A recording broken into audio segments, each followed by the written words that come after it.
Is America on the verge of a dangerous political shift or a revival of its true identity? Some say Donald Trump is a nationalist, putting America first and protecting our nation's sovereignty. Others claim he's leading a Christian nationalist movement, blending faith and politics in a way that could redefine America's future. But are these the same thing? What if I told you that understanding the difference between nationalism and Christian nationalism could shape how you see politics, faith, and the future of America? What if missing this distinction means you're being manipulated without even realizing it? Before you decide whether Trump is a defender of American values or leading a radical movement, let's break down the truth, because what's coming next might surprise you. Stay with me, because this discussion is going to challenge what you think you know. In this video, we're going to talk about Donald Trump, nationalism, and Christian nationalism. And we're going to talk about the similarities and the differences. The first thing we want to talk about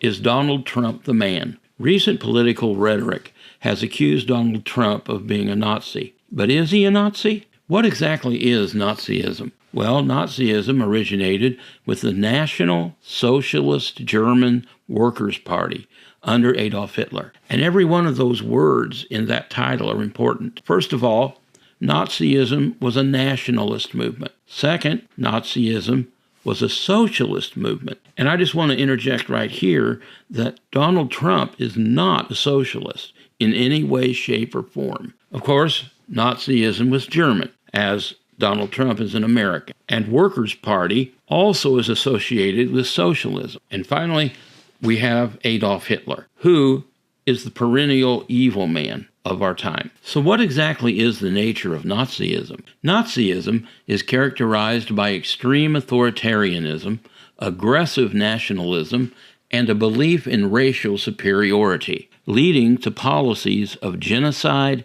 and totalitarian control. Alongside the question, is Trump a Nazi, is the question, is Donald Trump a fascist? Well, let's take a look. What is fascism? Fascism also emerged in the early 20th century in Europe, particularly under Benito Mussolini in Italy. Fascism emphasizes dictatorial power, forcible suppression of opposition, and strong regimentation of society and the economy, often accompanied by belligerent nationalism and the suppression of political dissent. So let's look at the comparisons of fascism to Donald Trump. Number one is Trump's authoritarian tendencies. Trump's former chief of staff, General Sean Cannell, has described Trump as fitting the general definition of a fascist, citing his admiration for dictators and a desire for unquestioning loyalty. Number two, Trump's perspective on nationalism. Trump's America First agenda reflects a form of nationalism focused on prioritizing U.S. interests. And finally, Trump's rhetoric and policies. Some of Trump's rhetoric, particularly concerning illegal immigrants and political opponents, has been criticized for dehumanizing language reminiscent of fascist propaganda. Trump's references to illegal immigrants poisoning the blood of our country have drawn parallels to nativist and exclusionary ideologies. So what are some of the key distinctions between Donald Trump, Nazism, and fascism? The first distinction is totalitarian control.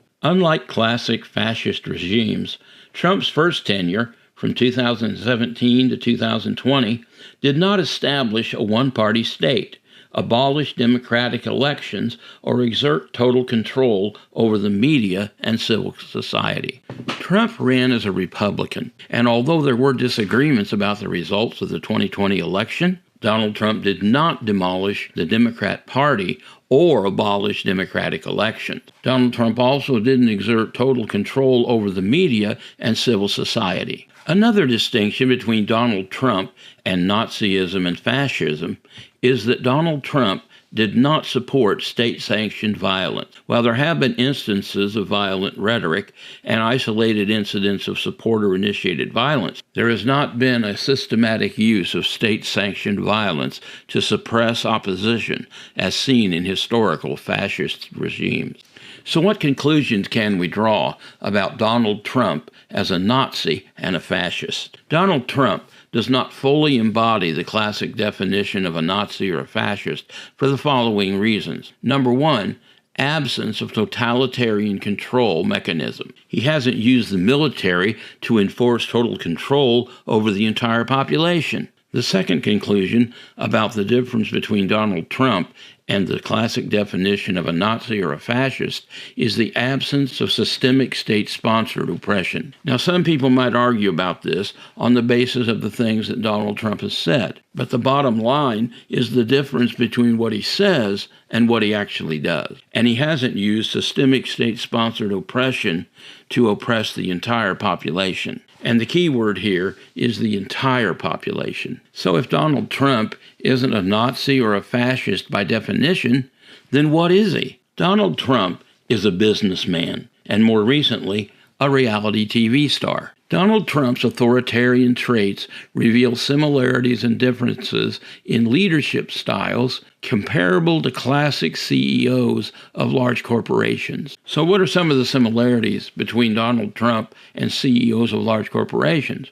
Well, first of all, decisiveness and control. What do we mean by that? Both Trump and many corporate CEOs exhibit a top-down approach, making swift decisions with minimal input from subordinates. This command and control style is often employed to navigate complex challenges efficiently. What's another similarity between Donald Trump and corporate CEOs? Expectation of loyalty. Trump, like some CEOs, places a high value on loyalty, often rewarding those who demonstrate unwavering support. This emphasis on personal allegiance can influence organizational dynamics and decision-making processes. Ironically, Donald Trump's most memorable phrase from his time on the reality television show The Apprentice, "You're fired," has now become indicative of the greatest criticism of his leadership style. What are some of the differences between Donald Trump and corporate CEOs? For one, public scrutiny and accountability. CEOs answer primarily to boards and shareholders. A president's decisions are dissected in the public arena, adding layers of accountability and transparency.